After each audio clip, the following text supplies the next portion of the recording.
नमस्कार बच्चों, home science academy में आप सभी का स्वागत करती हूँ।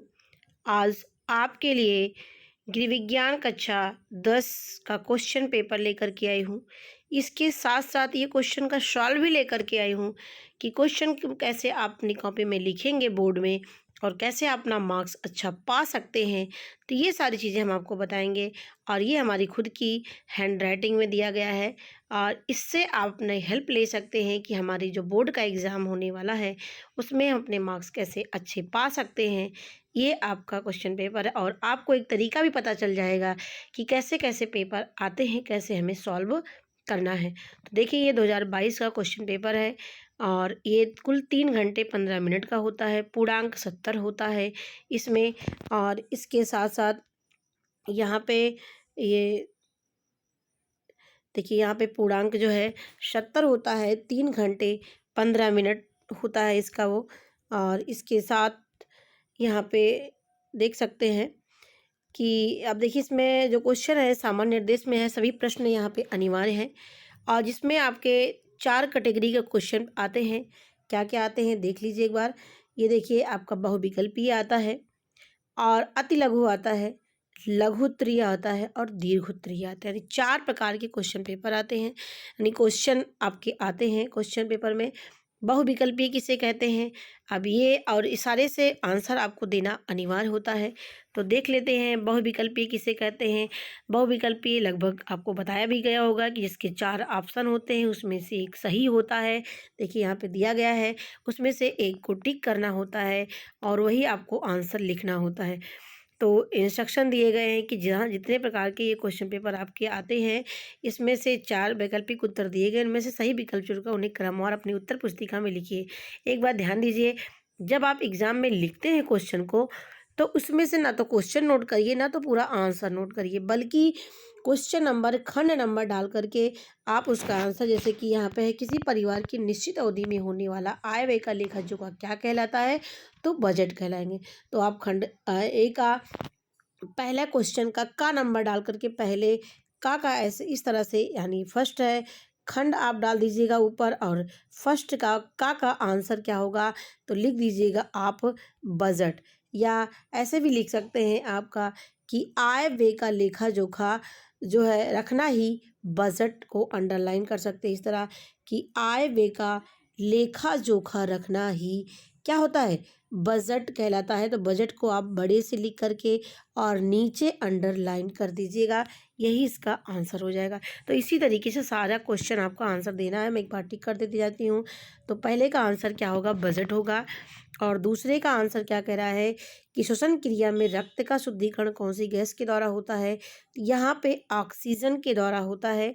किसके द्वारा, क्योंकि हमारा शुद्ध हम सांस कौन सी लेते हैं, यानी हम अंदर की तरफ ऑक्सीजन लेते हैं और छोड़ते क्या है, कार्बन डाइऑक्साइड छोड़ते हैं। तो हमारा रक्त जो शुद्ध होता है किससे, ऑक्सीजन से। तीसरा क्वेश्चन आपका है कि गैस्ट्रो इंट्राइटिस रोगी के आहार में क्या वर्जित है, रेशेदार भोज्य पदार्थ वर्जित होते हैं और ये जो है नुकसानदायक होते हैं, मिर्च मसाले नुकसानदायक होते हैं। अब नेक्स्ट क्वेश्चन यहाँ पे आता है भूस्खलन। देखिए, अब यहाँ पे आपको खंड डालते जाइएगा, खंड गा का ये आंसर है सी, और सी इस तरह लिख करके ये आंसर जरूर लिखिएगा। ये सी करके केवल नहीं, उसका नाम लिखना जो ऑप्शन में है, यानी रेशेदार पदार्थ, इस तरह से लिखेंगे। इससे क्या होगा कि एग्जामिनर को कॉपी चेक करने में आसानी होती है। नेक्स्ट आपका आता है भूस्खलन के क्या कारण है।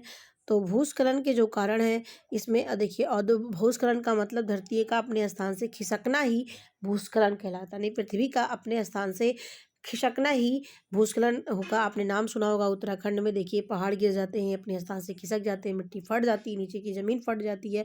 इसी सब को क्या कहते हैं, भूस्खलन कहते हैं। तो ये इसका क्या कारण है, किस लिए ऐसा हो रहा है, तो औद्योगिक मतलब उद्योग बड़े बड़े खुल रहे हैं, फैक्ट्रियाँ खुल रही हैं, नगरीकरण हो रहा है, वनों की कटाई हो रही, जिसके कारण से भूस्खलन हो रहा है। तो इसका ऑप्शन क्या है, यानी फोर्थ इसका आंसर होगा। तो ये नेक्स्ट आंसर हो गया। अब देखिए, ये आप खंड डाल करके का खा गा घा तक आप आंसर लिख सकते हैं। अब इसमें आपको 4 नंबर यदि आपने दिया तो 4 नंबर आपको पूरा पूरा मिल गया। इसमें लिखने की कोई ज़रूरत नहीं, बस जो ऑप्शन है उसी ऑप्शन को ही लिखना है आपको। दूसरे खंड में आप पहुँचेंगे तो सबसे पहले क्वेश्चन पे लिखने से पहले आप लिखेंगे आंसर, प्रश्न उत्तर नंबर, ऐसे लिख करके आप लिखेंगे प्रश्न उत्तर नंबर क्या लिखेंगे 2, प्रश्नोत्तर नंबर 2 और 2 का क्या लिखेंगे का। इस तरह लिख करके अंडरलाइन करके तब नीचे आप आंसर देंगे कि शरीर का तापमान नापने के लिए क्या प्रयोग करते हैं, थर्मामीटर का प्रयोग किया जाता है। तो ऐसे लिख सकते हैं कि क्वेश्चन को ऐसे बना करके शरीर का तापमान नापने के लिए थर्मामीटर लिख दीजिएगा और नीचे अंडरलाइन कर लीजिए, थर्मामीटर का प्रयोग किया जाता है। बस एक लाइन में आंसर हो गया। फिर नेक्स्ट में यहाँ पर दूसरा है कि खाने का सोडा मिलाकर पकाने से क्या नष्ट हो जाता है। तो खाने का सोडा मिलाने से बस यहाँ पे लिख नष्ट हो जाता है क्या, यहाँ पे आगे लिख दीजिएगा विटामिन बी। क्या लिखेंगे, विटामिन बी, और ब्लैक से लिखिएगा जिससे वो दूर से दिखाई पड़े। अभी हो गया। कपड़ा काटने से पहले की जाने वाली क्रिया क्या है, यानी कपड़े को श्रिंक करते हैं, कपड़े को क्या है इस्त्री करते हैं, फिर उसके बाद उस पर सिलाई करते हैं, यानी इसका जो आंसर होगा क्या होगा, थर्ड होगा। नेक्स्ट क्वेश्चन पे आते हैं। एक बोतल शरबत का मूल्य 55.50 रुपये है, तो 4 बोतल शरबत का मूल्य क्या होगा। तो इसको हमेशा जानते रहिए, इसमें क्या किया जाता है, हमेशा इसमें गुणा किया जाता है, यानी कोई चीज़ एक हो, मतलब एक से ज़्यादा चीज़ों को पूछ रहा है तो क्या करते हैं, जो गिनती दी होती है और जितना पूछ रहा है उससे क्या कर देंगे, गुणा कर देते हैं। तो जो ऑप्शन आपका आएगा वो थर्ड आएगा, यानी आपको 55.50 को 4 से गुणा करेंगे, यानी एक का दाम नहीं पूछ रहा, 4 का दाम पूछ रहा है, तो ये आपका 222.00 होगा। जबकि अगर यहाँ पे पूछता है कि 4 का इतना है तो 1 का कितना होगा, तो आप भाग देते। ठीक है, ये बात याद रखना। इस तरह से क्वेश्चन एग्जाम में आते हैं, आसान ही क्वेश्चन रहते हैं। अब देखिए यही चीज़ अंग्रेजी में दिया गया है, तो आपको हिंदी में देख लीजिए, अंग्रेजी में देख लीजिए, जैसे भी आपको आंसर देना आसान लगे उसी में आप आंसर दीजिए। नेक्स्ट क्वेश्चन पे आते हैं। थर्ड क्वेश्चन देखिए, अभी जो थर्ड क्वेश्चन है इसमें जो आपका नहीं, तीसरा और चौथा क्वेश्चन कौन सा है, ये तीसरा और चौथा क्वेश्चन का आंसर आपको कितने वर्ड में देना है, 25 वर्ड में देना है। कितने वर्ड में, 25 वर्ड में देना है। और जितने क्वेश्चन है सारे क्वेश्चन को आपको करना है कितने वर्ड में, 25 वर्ड में। 3 और 4, 3 में भी 5 क्वेश्चन है और 4 में भी 5 क्वेश्चन है, जो 25-25 सब यानी कुल मिला के आपको 1 से 2 लाइन में इसको आपको आंसर देना है। ठीक है, तो यहाँ पे देखिए लिखा है पारिवारिक बचत के 4 प्रमुख लाभ लिखिए। देखिए यहाँ पे दिया है ना कि इसमें कि अब 4 लाभ, मतलब अगर 1 लाभ लिखेंगे तो आधा नंबर, 2 लाभ लिखेंगे तो 1 नंबर हो जाएगा, 3 का 1.5, फिर चारों लाभ लिखेंगे तो 4 यानी 2 आपको नंबर मिल जाएगा। अब देखिए सबका बटा हुआ है, जितने उसमें क्वेश्चन पूछेगा उतना ही उसमें से क्या बटे रहेंगे, उसका नंबर बटा रहेगा, जो जो आंसर आपको वहाँ पे पूछेगा। देखिए 5 क्वेश्चन पूछ रहा है, अभी मैं इसका आंसर आपको दिखाऊंगी। तो पारिवारिक बचत के 4 प्रमुख लाभ क्या है, तो देखिए यहाँ पे पारिवारिक बचत के 4 प्रमुख लाभ, मैं आंसर बता दे रही हूँ इसको कि किलोग्राम क्या मापने की इकाई है, 1 किलोग्राम बराबर कितने ग्राम की होती है। वायु प्रदूषण के कारण लिखिए। हाथ की सिलाई के प्रमुख प्रकार बताइए। देखिए सब दो दो ही नंबर के हैं।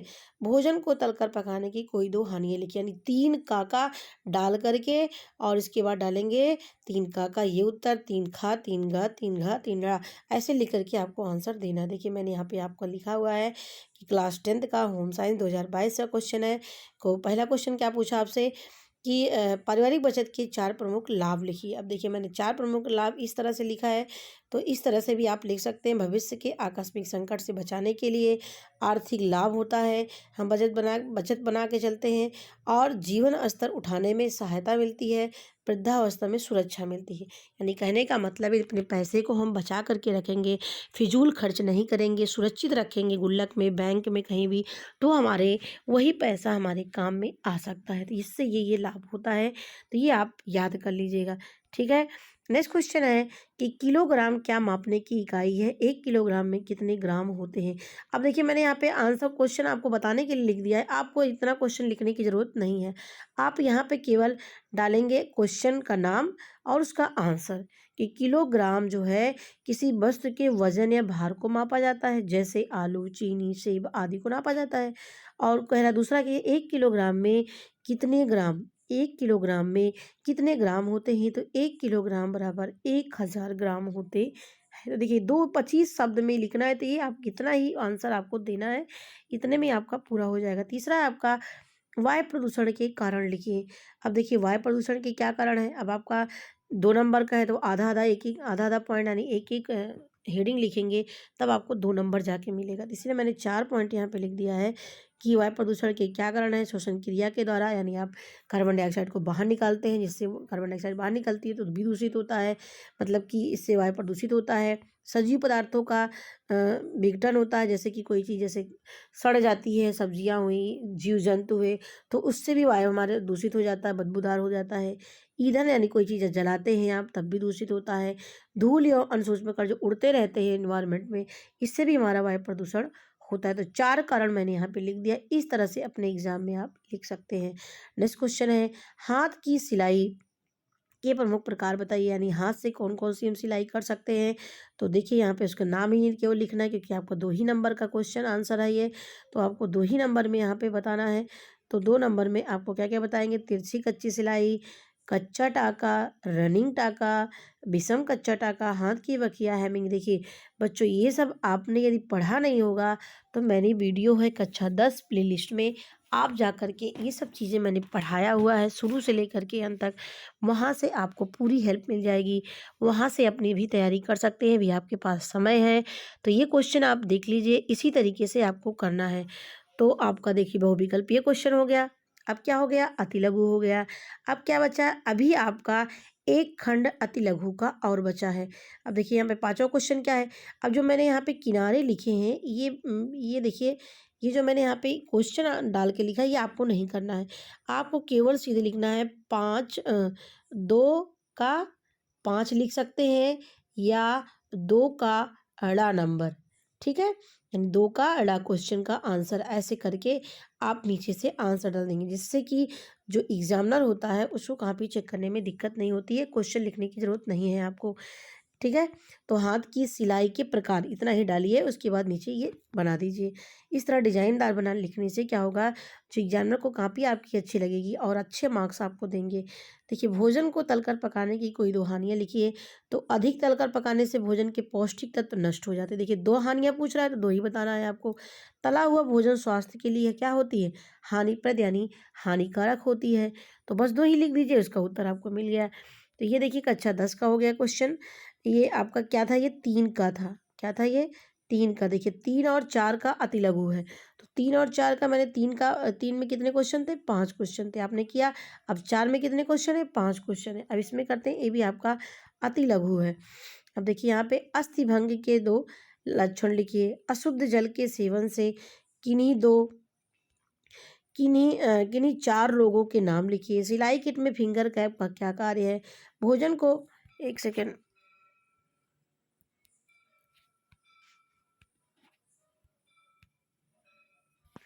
एक सेकेंड,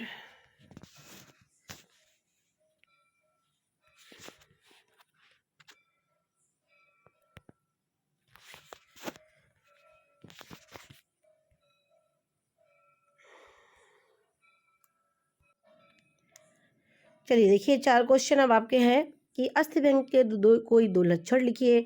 अब देखिए अस्थिभंग के कोई 2 लक्षण, यहाँ पे 4 का डाल करके, अब इस 4 का को जो मैं किनारे लिखा है, तो आपको बीच में आंसर देना है। आपको लिखना कैसे है, यहाँ पे डालेंगे प्रश्न या उत्तर नंबर, क्या लिखेंगे, 4 का, उत्तर नंबर 4 का, ऐसे डाल करके फिर आपको आंसर लिखना है। अस्थिभंग के 2 लक्षण लिखिए। तो अस्थिभंग के 2 लक्षण क्या होते हैं कि चोट लगे स्थान पर असहनीय पीड़ा होती है। अस्थिभंग यानी, अस्थिभंग किसे कहते हैं, जहाँ पर अस्थियाँ क्या होती हैं, टूट जाती हैं, जिस जगह पर अचानक झटका लग जाने से, एक्सीडेंट हो जाने से टूट जाती हैं, तो वहाँ पर क्या होता है, सूजन आ जाती है, दर्द होता है, पीड़ा होती है बहुत ज़्यादा, वहाँ का आकार बिगड़ जाता है, ये सब होता है उसके लक्षण, ठीक है। तो ये चीज़ें आपको देखिए मैंने यहाँ पे बता दिया कि यहाँ ये आप ऐसा आंसर आप अपनी कॉपी में लिख सकते हैं। देखिए मैंने 2 ही लिखा है यहाँ पे, 2 आपका 2 नंबर का है, तो 1-1 नंबर का ये हो गया आपका। अब आता है अशुद्ध जल के सेवन से उत्पन्न किन्हीं 4 रोगों का नाम लिखिए। तो किन्हीं 4 रोगों का नाम क्या होता है, देखिए 4 ही केवल मांग रहा है, तो हैजा मैंने पढ़ाया भी है, पेचिस, पीलिया और टाइफाइड होते हैं। ये अशुद्ध जल से 4 रोग होते हैं, हैजा, पेचिस, पीलिया, टाइफाइड। इसका डिटेल देखना हो तो हमारी वीडियो में आप जा करके देख सकते हैं। अब आता है बच्चों, सिलाई किट में फिंगर कैप का क्या कार्य होता है। तो देखिए सिलाई किट में फिंगर कैप, अब देखिए यहाँ पे फिंगर कैप, देखिए फिंगर मतलब क्या होता है, अंगुली होती है। कैप मतलब टोपी, यानी फिंगर में पहने जाने वाली टोपी।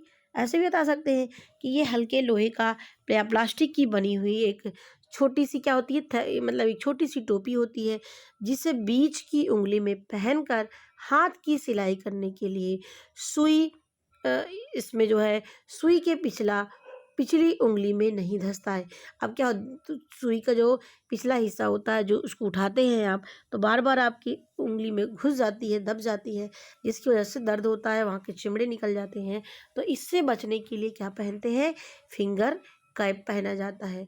और सिलाई किट किसे कहते हैं, सिलाई से संबंधित जितने भी उपकरण होते हैं उसको उसमें रखते हैं, इसी को सिलाई किट कहते हैं। ये भी क्वेश्चन एग्जाम में आता है। सिलाई किट मतलब एक थैला होता है, एक बैग होता है, इसमें सिलाई से सभी उपकरण उसमें रखे जाते हैं, इसे ही सिलाई किट कहते हैं। अभी एग्जाम में ये आया हुआ भी है, आप याद कर लेना। और डिटेल देखना हो तो आप लिस्ट में जा करके देख लीजिएगा। अब आता है हमारा, देखिए अब ये कौन सा चल रहा है, चार का हो गया, चार खा हो गया। अब चार का देखिए लाइन से क्वेश्चन आपको एग्जाम में लिखना है, उल्टा सीधा नहीं करना। इससे क्या होगा, आपकी जो एग्जामिनर होता है उसको सरल एकदम सीधी लिखी हुई काफ़ी पसंद आती है। अगर आपने उल्टा सीधा लिखा कि फिर पहले आपने दूसरा नहीं लिखा, पहले पाँचवा से शुरू कर दिया, 10वां से शुरू कर दिया, तो इससे आपकी कॉपी अच्छी नहीं मानी जाती। जैसे आपका क्वेश्चन हो वैसे ही अपनी कॉपी में आप लिखिए, इससे आपको मार्क्स अच्छे मिलते हैं। अब देखिए इसमें क्या पूछ रहा है, भोजन को पकाने की 4 प्रमुख विधियों के नाम, यानी भोजन को किन किन विधियों से पकाते हैं। देखिए हम उबालते हैं, क्या उबालते हैं, आलू उबालते हैं। तलते हैं, क्या तलते हैं, पूड़ी तलते हैं। चिकनाई के साथ क्या भूनते हैं, जैसे आपको मावा भूनना हुआ, या आप जो है हलवा भून रहे हैं, ठीक है। तो यानी चिकनाई है जिसमें तेल डाल करके, घी डाल करके भूनते हैं, वो हमारा भुनना हुआ। सेकना है जो भट्टी में सेकते हैं, जैसे तंदूरी रोटी हुआ, आपका रोटी हुआ, ये सब तंदूरी में मतलब कि इसको भट्टी में सेकते हैं। तो ये सब चीज़ें क्या है, इतनी तरीके से हम भोजन को पकाते हैं। तो ये हो गया आपका घा। अब आता है कि घा किसे कहते हैं, घा में क्या है कि श्वसन और निःश्वसन से आप क्या समझते हैं। देखिए नी में अगर बिंदी हो तो अगर यह याद रखना, जो अगर नी में बिंदी यानी ये बाहर निकालने का काम करता है, याद रखना। निःश्वसन का मतलब जब हम कोशिकाओं द्वारा उत्पन्न कार्बन डाइऑक्साइड होती है उसको शरीर से बाहर निकालते हैं, याद रखना, शरीर से बाहर निकालते हैं, वह निःश्वसन होता है। अब शरीर की जो अंदर रखते हैं यानी अंदर ले जाते हैं सांस के माध्यम से, उसे हम प्राश्वसन कहते हैं। क्या कहते हैं, प्राश्वसन कहते हैं। याद रखना, प्राश्वसन मतलब अंदर लेना, और निःश्वसन जिसमें बिंदी रखी हो यानी शरीर से बाहर निकालना। और ये परीक्षा में एग्जाम आपके आते हैं। तो देखिए 4 के 5 क्वेश्चन थे जो दो दो नंबर के थे, आपने एक एक लाइन में आंसर दे करके ख़त्म कर दिया। अब देखिए नेक्स्ट में हम आते हैं। अब देखिए यहाँ पे क्या पूछ रहा है कि अब देखिए बहुविकल्पी हो गया, अति लघु हो गया। अति लघु के दो दो दो ब्लॉक थे, खंड 3 खंड 4। अब आपका 5 और से लेकर के 7 तक, यानी 5 से लेकर के 7 तक क्या आता है, लघु उत्तरीय प्रश्न आते हैं। क्या आते हैं, लघु उत्तरीय प्रश्न आते हैं। इनके प्रत्येक खंड का उत्तर अधिकतम 50 शब्दों के अंतर्गत लिखिए। यानी अब पहले कितने शब्द आते लघु का, 25 शब्द था।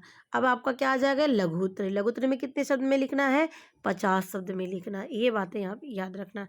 50 शब्द का मतलब 2-3 से 4 लाइन, या 2-3 लाइन में लिखा आपने, 50 शब्द आपके हैं, बहुत ही, इतना ही एनफ है आपके लिए। अब देखिए यहाँ पे दो क्वेश्चन होगा यहाँ पे, ठीक है। यानी 5 से 2 क्वेश्चन, 6 से 2 क्वेश्चन और 7 से 2 क्वेश्चन, यानी 6 क्वेश्चन आपको किसमें करना है, लघु उत्तरीय में करना है। 5 का 2, 6 का 2, 7 का 2। इसमें अथवा करके देखिए बच्चों, ये भी याद रखना, अगर जहाँ पे अथवा शब्द आता है, अथवा का मतलब या तो ये करो या तो ये करो, यानी दोनों में से किसी एक को करना है। देखिए दूसरे वाले क्वेश्चन में भी अथवा लिखा है, देखिए खा में, कि आपको या तो क्या करना है, या तो इसको करना है या तो इसको करना है। तो वस्त्रों की सिलाई करते समय किन बातों का ध्यान रखना चाहिए। देखिए ये तो या आपको आ रहा है, ये या भोजन परोसने की फिर शैली का संक्षिप्त विवरण दीजिए। अब देखिए इसमें भी, यानी 5 का 2, 6 का 2, 7 का 2, यानी 6 क्वेश्चन आपको किसमें करना है, लघु उत्तरीय में करना है। अब देखिए मैं इसका आंसर यहाँ पे दे रही हूँ। अब देखिए इस तरह से आप ऐसे डाल करके, एक लघु उत्तरीय प्रश्न है, ठीक है, क्या है ये, लघु उत्तरीय प्रश्न है। लघु उत्तरीय में क्या है, प्रश्न 5 का। अब 5 का में एक ऑप्शन आपको देना है, सर्वोत्तम बजट किसे कहते हैं, वर्णन कीजिए।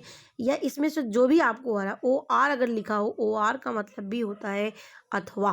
क्या होता है, अथवा, यानी दोनों में से किसी एक को करना है। तो मैंने पढ़ाया भी है, सर्वोत्तम बजट किसे कहते हैं। देखिए इतने में आपका आंसर हो गया। अब देखिए मैंने यहाँ पे दोनों का आंसर दे दिया, आपको दोनों का आंसर नहीं देना है आपको, लेकिन बताने के लिए मैंने ऐसे किया है। और दोनों में से केवल एक करना है, सर्वोत्तम बजट या अतिसार। तो मैंने दोनों लिख दिया है कि अब देखिए सर्वोत्तम बजट किसे कहते हैं, ऐसा बजट जिसमें हम आय से कम व्यय करते हैं। सर्वोत्तम बजट क्या होता है, जिसमें हम आय से कम व्यय करते हैं और भविष्य के लिए पैसे को बचाकर रख लेते हैं, उसी को ही सर्वोत्तम बजट कहते हैं। इसी को बचत का बजट भी कहते हैं। देखिए यहाँ पे लिखा, बचत के बजट को हम सर्वोत्तम बजट कहते हैं, जिसमें आय से क्या होता है, आय से कम व्यय खर्च करते हैं।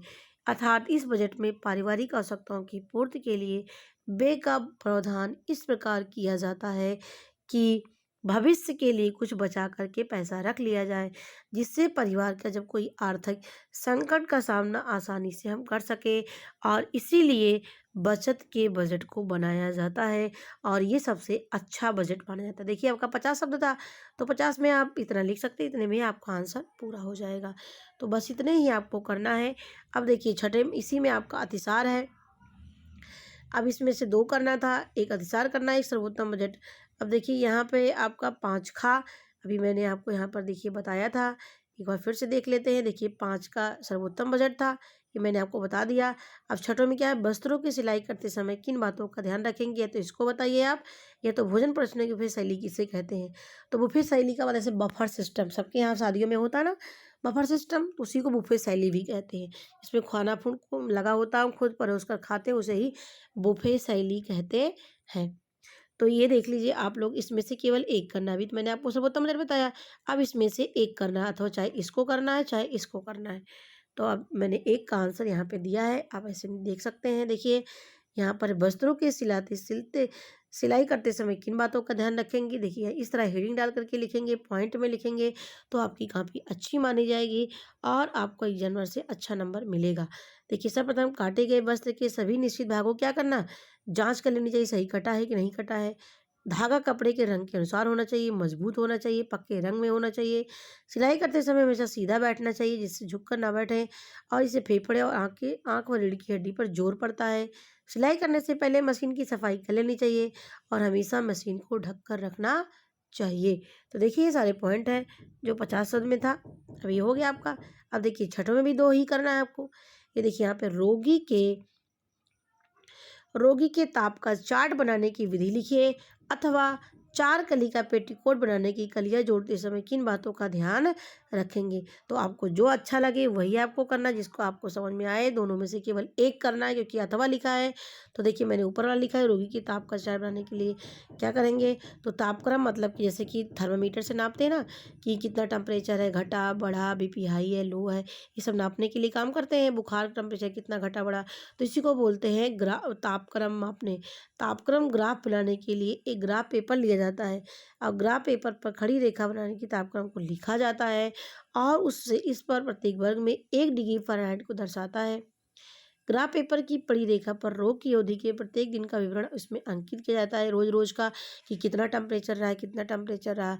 इस प्रकार की व्यवस्था करने के बाद प्रतिदिन सुबह और शाम के तापक्रम को यथास्थान पर अंकित कर दिया जाता है तथा इन चिन्हों को एक रेखा द्वारा मिला दिया जाता है। इस प्रकार से तापक्रम में होने वाले उतार चढ़ाव को ग्राफ में देखकर तुरंत जाना जा सकता है कि घट रहा है कि बढ़ रहा है, कि घट रहा है कि बढ़ रहा है, कि डाउन है ऊपर है। इस तरीके से ऐसे ग्राफ में इस तरह से चार्ट होता है और ऐसे इसमें बने होते हैं खाने खाने में, और उसमें आपको दूसरे पेन से दर्शाना होता है कि कितना ग्राफ गया, चढ़ रहा है, उतर रहा है, बढ़ रहा है, कैसे है, ये सब ग्राफ के माध्यम से बताया जाता है। ठीक है, अब देखिए यहाँ पर तक हो गया आपका छठवां क्वेश्चन, 5वां हो गया, छठा क्वेश्चन आपका हो गया। अब देखिए यहाँ पे, अब देखिए छठा में एक मैंने बताया रोगी की ताप का चार्ट हो गया।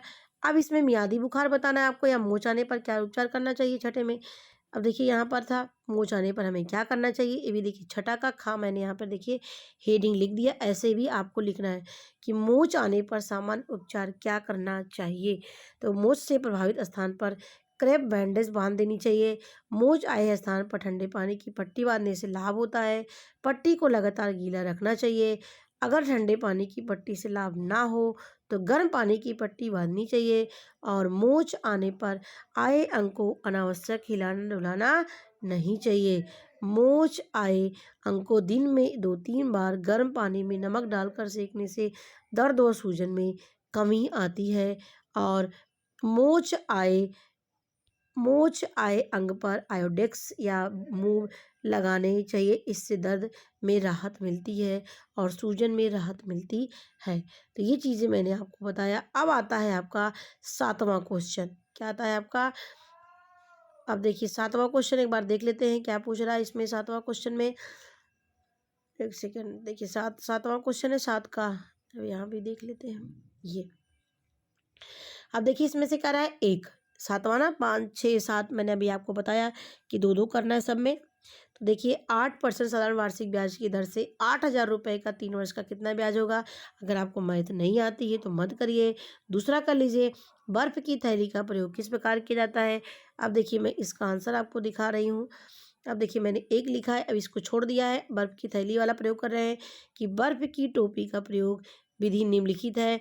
को थैली के अंदर बर्फ़ छोटे-छोटे टुकड़ों में रूप में डाल देते हैं और इसमें थोड़ा नमक मिला देते हैं जिससे बर्फ़ जल्दी ना पिघले। इस प्रकार की टोपी को किसी तौलिया अथवा फ़्लैन के कपड़े में रखकर शरीर के अविष्ट अंग में सिकाई करनी चाहिए। इससे क्या होता है कि जो आपका दर्द है, जो आपकी सूजन है, उसमें राहत मिलती है। और देखिए एक स्थान पर इस थैली को 4 से 5 अधिक नहीं रखना चाहिए। खाली भाग की हवा निकालकर टोपी का ढक्कन भली-भांति बंद कर देना चाहिए। यानी एक थैला होता है ना जिसमें पानी भरते हैं, वही कह रहा है इसमें। कभी-कभी शरीर के आंतरिक अंगों से होने वाले रक्त स्राव को रोकने के लिए यानी कहाँ प्रयोग करते हैं? जब आंतरिक रूप से आपके बॉडी से ब्लड निकलता है तो वहाँ पर ऐसे फटा-फटा सा हो जाता है, खून जैसे जमा सा रहता है, तो वहाँ पर भी बर्फ़ की थैली का प्रयोग करते हैं। ठीक है? तो ये हो गया आपका। अब देखिए 7वें का ख आंसर। देखिए 7वें का मैंने बताया, अब 7वें का ख आंसर है। अब ऐसे आप लिख करके, अब यहाँ पे आपको क्या आ रहा है, मान लीजिए ध्वनि प्रदूषण के नियंत्रण आ रहे हैं तो यहाँ पे लिखिए ध्वनि प्रदूषण के नियंत्रण। क्या लिखेंगे? ध्वनि प्रदूषण के नियंत्रण हेडिंग डाल करके फिर इसके बारे में आपको लिखना है। यदि आपको चित्र आ रहा हो फेफड़े की आंतरिक बनावट बना दीजिए, लिखना भी नहीं पड़ेगा, बस इससे आपको नंबर मिल जाएगा। अब देखिए कितना सुंदर मैंने इस तरह से बनाया हुआ है डायग्राम। ऐसे अपनी कॉपी में आप लिख करके अपनी कॉपी को आप अच्छा बना सकते हैं कि उद्योगों में प्रयुक्त होने वाली मशीनों पर साइलेंसर का प्रयोग करते हैं जिससे ध्वनि ना हो। ध्वनि प्रदूषण के लिए आवश्यक कानून। देखिए साइलेंसर क्या होता है? जिससे आवाज़ को कंट्रोल किया जाता है, आवाज़ बाहर नहीं निकलती, उसे साइलेंसर बोलते हैं। और ध्वनि प्रदूषण के लिए आवश्यक कानून बनाने चाहिए जिससे उसका कड़ाई से पालन हो। अगर कोई बजाता मिल गया पब्लिक प्लेस पे, इस जगह पे जहाँ पे शांति है, वहाँ पर अगर ऐसा करते हुए मिल गया तो उनको जुर्माना भी होना चाहिए। घने वृक्ष अधिक संख्या में लगाए जाने चाहिए जिससे ध्वनि का अवशोषण हो। जहाँ तक संभव हो मकानों की ध्वनि अवरोधक बनाया जाए जिसमें आवाज़ ना जाए। शांतिपूर्वक वातावरण वाले स्थानों में ध्वनि प्रदूषण प्रतिबंध होने चाहिए। देखिए इतने पॉइंट को ही मैंने लिखा है, इतना ही आपके लिए नफ़ा है। ऐसा लिख दिया तो आपको पूरे नंबर मिल जाएंगे। तो ये 50 शब्द थे आपके। पहले आपने क्या किया? अति लघु 2 नंबर के थे, अब क्या था? लघु उत्तरीय कितने नंबर के थे? 4 नंबर के। तो ये 4 नंबर आपको पूरे यहाँ पे मिल जाएंगे। अब आपका आता है 8वां क्वेश्चन। देखिए 8वां क्वेश्चन है, एक सेकेंड अब यहाँ ऊपर भी देख लेते हैं इसको। ये अब देखिए 8वां क्वेश्चन है, कितने नंबर का है? 6 नंबर का। देखिए लिखा है ना लेडीज कुर्ता बनाने के लिए। अब देखिए यहाँ पे चाहे इसको करिए चाहे इसको करिए, अथवा लिखा है। अथवा का मतलब होता है चाहे इसे करिए चाहे इसे करिए। कितने नंबर का है? 6 नंबर। अब देखिए बच्चों यहाँ पे 2 धन 4 क्यों लिखा है? क्योंकि देखिए इसमें 2 क्वेश्चन पूछ रहा है। कैसे पूछ रहा है 2 क्वेश्चन? कि कृत्रिम श्वसन से क्या तात्पर्य है? ये 3 नंबर का है। दूसरा क्या पूछ रहा है कि कृत्रिम श्वसन प्रदान करते समय क्या सावधानी रखनी चाहिए? यानी 2 क्वेश्चन इसमें बटे हैं। आदि एक ही का आंसर देंगे तो 3 ही नंबर मिलेगा। ये दोनों का आंसर आप देंगे, यानी कृत्रिम श्वसन किसे कहते हैं ये भी आप बताएंगे अपनी कॉपी में, और कृत्रिम श्वसन प्रदान करते समय क्या सावधानियां रखेंगे ये भी आप बताएंगे। तभी आपको 6 नंबर मिलेंगे, नहीं तो आपको केवल 3 नंबर ही मिलेंगे। ये बातें आप याद रखना, ठीक है। अब देखिए नेक्स्ट पे हम आते हैं। अब देखिए मैंने यहाँ पे लिखा हुआ है 8वां क्वेश्चन। देखिए यहाँ पे हमारा 8वां क्वेश्चन आएगा कृत्रिम श्वसन। अब यहाँ पे मैंने आंसर लिखना भूल गई हूँ, तो यहाँ पे आप क्या डालेंगे, प्रश्न नंबर 8, 8 का ऐसे डाल देंगे आप। तो कृत्रिम श्वसन का अंश किसे कहते हैं? देखिए मैंने दोनों बातें लिखा है कि कृत्रिम जब किसी कारणवश फेफड़े में स्वाभाविक तौर से स्वच्छ वायु का आना जाना बंद हो जाता है, जिसके फलस्वरूप प्राणी की दम घुटने की स्थिति आ जाती है, तो इस स्थिति में प्राणी को बचाने के लिए कृत्रिम श्वसन की आवश्यकता होती है, जैसे पानी में डूबना, विषैली गैस विषैली गैस का फेफड़ों तक पहुंचना, श्वसन मार्ग में ठोस वस्तु का अटक जाना, गले में सूजन होना, इस सब के कारण से कृत्रिम कृत्रिम का मतलब जब मानव के द्वारा सांस दी जाए, प्राकृतिक का मतलब जब प्रकृति के हमारी सांस चल रही है। देखिए आप बिना कोई रुके टके हम नाक से सांस लेते हैं, छोड़ते हैं, लेते हैं, सोचते हैं, प्राकृतिक हुआ। अब कृत्रिम मतलब जब आपकी कहीं दुर्घटना हो जाए, कहीं आपको कुछ फंस गया, आप डूब गए, तो इस स्थिति में कृत्रिम श्वसन दिलाया जाता है। कृत्रिम का मतलब जो मानव के द्वारा सांस दिलाया जाए उसे ही कृत्रिम श्वसन कहते हैं। और डिटेल देखना हो तो मैं क्लास 10th में इसको मैंने पढ़ाया हुआ है। और देखिए यहाँ पे कितनी विधियों से देते हैं, तो आप इस तरह बता भी सकते हैं, सेफर विधि, सिल्वेस्टर विधि, लाबोर्ड विधि, इस तरह से आप बता भी सकते हैं। नेक्स्ट है कृत्रिम श्वसन प्रदान करते समय क्या सावधानियां रखनी चाहिए? तो कृत्रिम श्वसन प्रदान करते समय कि सेफर्स विधि द्वारा कृत्रिम देते समय बच्चे पर कपड़ा या कसाव का दबाव नहीं देना चाहिए, यानी कपड़ा दबा हुआ नहीं होना चाहिए। नाक मुंह भली बाँह साफ कर लेने चाहिए। दबाव डालने और कम करने की क्रिया लगातार एक बराबर क्रम से करनी चाहिए, यानी बहुत ज़्यादा तेज़ नहीं, बहुत ज़्यादा प्रेशर नहीं डालना है। प्राकृतिक श्वसन प्रारंभ हो जाने पर कुछ समय तक रोगी को दृष्टि बनाए रखनी चाहिए, यानी आप मतलब वो सांस लेने लगा तो देखते रहना चाहिए कहीं बीच में छोड़ तो नहीं दे रहा है, पता लगा बीच में ही उसकी रुक गई सांस, तो ये भी देखते रहना चाहिए बीच बीच में, कहीं बाद में फिर से दम ना घुटने लगे। ठीक है, तो यहाँ पे सिल्वेस्टर विधि में रोगी को समतल स्थान पर लेटाया जाता है और कृत्रिम श्वसन देने से पूर्व हृदय की गति का अनुभव कर लें, क्योंकि हृदय की गति बंद होने पर कृत्रिम श्वास देना निरर्थक हो जाएगा। यानी जब हृदय गति बंद हो जाएगी, यानी व्यक्ति की डेथ हो गई है, तो वहाँ पर सांस देने का कोई औचित्य नहीं होगा, वो व्यक्ति डेड हो जाता है। जब तक चिकित्सक ना आ जाए तब तक कृत्रिम श्वास प्रदान करते रहना चाहिए, जिससे कभी कभी किसी की जान यदि सांस की वजह से रुकी हुई है तो उसकी जान बच सकती है। अब देखिए यहाँ पे 9 है। अब 9 में क्या है,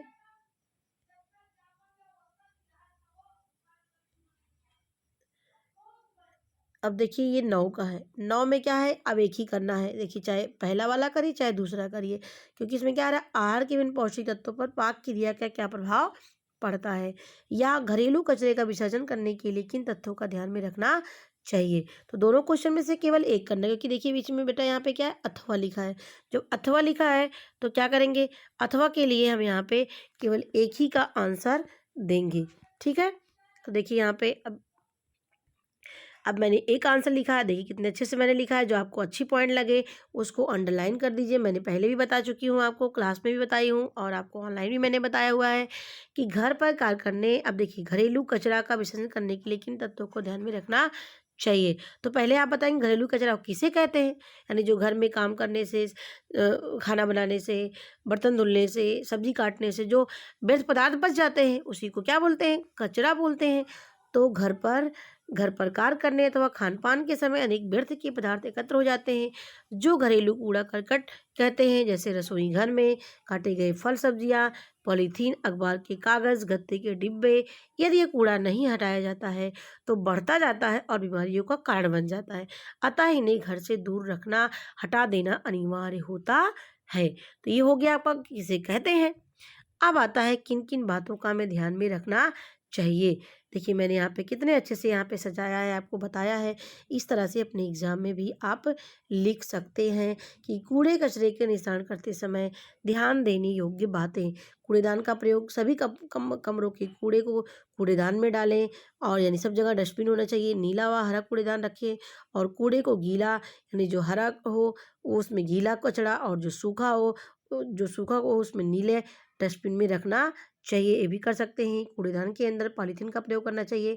कूड़ेदान को साफ रखने के लिए उसके अंदर पॉलीथीन लगाए, ऐसा करने से कूड़ेदान साफ रहेगा। तीसरा पॉइंट यहाँ पे है कि कूड़े की निष्कासन यानी बाहर निकालने का कार्य निजी सफाई कर्मचारी भी होते हैं। वह इन कूड़े को नगर पालिका के माध्यम से कूड़ेदान में डाल देते हैं और गांव में एक जगह स्थान होता है, वहाँ पर सभी लोग अपने कूड़े को फेंकते हैं। तो ये देखिए 9 क्वेश्चन तक मैंने कर चुकी हूँ। अब आपका देखिए जो 10वां क्वेश्चन आता है, 10वें क्वेश्चन में आपका ऑप्शन नहीं रहता है। अभी मैं आपको क्वेश्चन दिखा रही हूँ। 10वें क्वेश्चन में देखिए ऑप्शन नहीं है। देखिए 9 क्वेश्चन में 9 तक तो क्वेश्चन का आपका अथवा था। देखिए 9 क्वेश्चन में आपका अथवा था। देखिए यहाँ पे 9 में अथवा था ना, लेकिन देखिए 10 में अथवा नहीं है, यानी केवल एक ही है आंसर क्वेश्चन। और ये देखिए आपका 6 नंबर का था। ये कितने नंबर का था वो? 6 नंबर का था। अभी 10वां भी क्वेश्चन आपका 6 नंबर का है, 9वां भी क्वेश्चन 6 नंबर का है, यानी 8, 9, 10 आपके कितने कितने नंबर के हैं? 6-6 नंबर के हैं। और लघु उत्तरीय कितने नंबर के थे बेटा? 4-4 नंबर के थे। अति लघु 2-2 नंबर के और बहुविकल्पीय 1-1 नंबर के थे। तो ये मैंने आपको बता दिया। बहुत ही अच्छी तरीके से आपने एग्जाम में अच्छा कर सकते हैं। अब मैं आपको 10वां क्वेश्चन का आंसर बता रही हूँ कि पारिवारिक बचत के विनियोग के किन्हीं 4 साधनों का वर्णन कीजिए। यानी अपने पैसे को आप कहाँ कहाँ लगा सकते हैं, कहाँ कहाँ रख सकते हैं, यही पूछ रहा है इस क्वेश्चन में। तो सबसे पहले है कि पारिवारिक बचत को सुरक्षित करने का सबसे अधिक लोकप्रिय और सुविधाजनक माध्यम डाकघर और बैंक ही है, किंतु बचत को उत्पादक कार्यों में क्या है लगाने के कुछ अन्य माध्यम भी है, जैसे बीमा, भविष्य निधि योजना, कंपनियों के शेयर आदि होते हैं। अब यहाँ पे बीमा क्या होता है, यहाँ पे मैंने बताया है। बैंक में क्या करते हैं, डाकघर में क्या करते हैं, शेयर कहाँ लगाते हैं, ये सब चीज़ें मैंने यहाँ पे डिटेल में बताया है। तो ये 6 नंबर का है, आपको तो 6 नंबर थोड़ा डिटेल लिखना पड़ेगा, 2 पेज में लिखना पड़ेगा आपको। तो देखिए यहाँ पर सबसे पहले यहाँ पे मैंने लिखा है कि यहाँ पे वो बीमा क्या होता है कि बीमा एक संभावित विपत्तियों में काम आने वाला, एक विषम परिस्थितियों में काम आने वाला एक अच्छी व्यवस्था होती है, जो कई प्रकार की होती है। अग्नि बीमा, जीवन बीमा, सामाजिक बीमा। और देखिए अब ये बीमा मतलब क्या होता है, जैसे पैसा इसमें आप डाल देते हैं और पैसा जमा कर देते हैं, फिर इसको निकालते नहीं है। 5 साल, 10 साल, 20 साल, 25 साल, जितने दिन के लिए भी आप रख देते हैं, उतना % वहाँ पर ब्याज सहित आपको पैसा जितने साल के बाद आप करते हैं, उतने साल बाद आपको मिल जाता है। उसी को ही बीमा कहते हैं।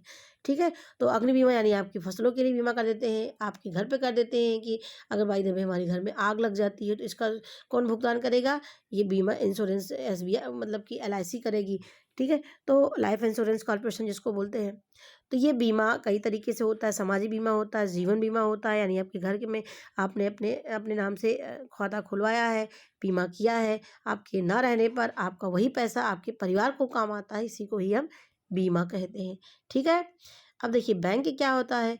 बैंक में बचत के लिए सर्वाधिक लोकप्रिय संस्था होती है, जिसमें अपन ऋण लेते हैं, अपना पैसा जमा करते हैं, निकालते हैं।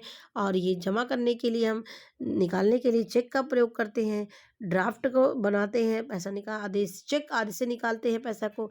और इसके साथ जो बैंकों द्वारा बचत खाता योजना होती है, प्रधानमंत्री जन धन योजना होती है, आवर्ती जमा, इस ये और भी योजनाएं हमारे बैंक में होती हैं। डाक खाने में देखिए, यानी गांव में लोगों को डाक खाना होता है, तो डाक खाने में बचत को बढ़ावा देने के लिए सरकार के द्वारा बचत खाते की स्थापना की गई है और प्रत्येक डाकघर में बचत खाता खोलने की सुविधा भी उपलब्ध है।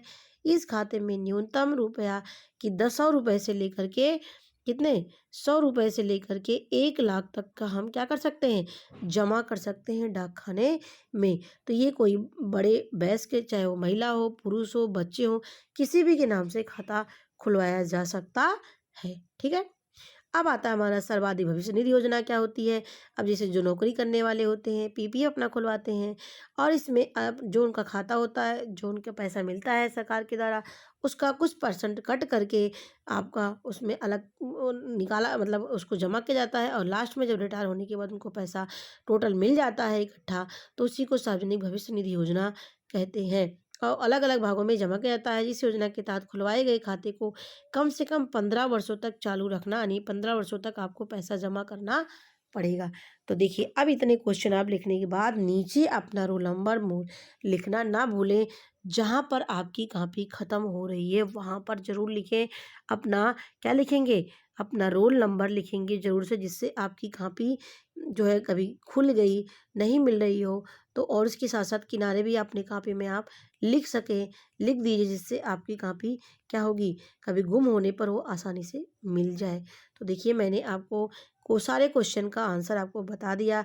आशा करती हूँ आपका एग्ज़ाम बहुत अच्छा होगा और आप अच्छे से एग्ज़ाम में अच्छे से करेंगे। और वेरी वेरी इंपॉर्टेंट क्वेश्चन है, इनको ज़रूर आप सॉल्व कर लीजिए।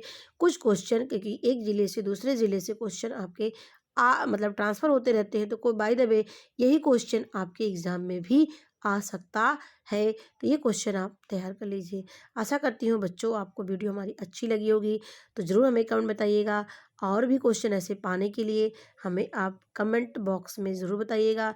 कुछ और भी चीज़ें होंगी वो भी आप बता सकते हैं। तो आपको मेरी वीडियो देखने के लिए बहुत बहुत धन्यवाद।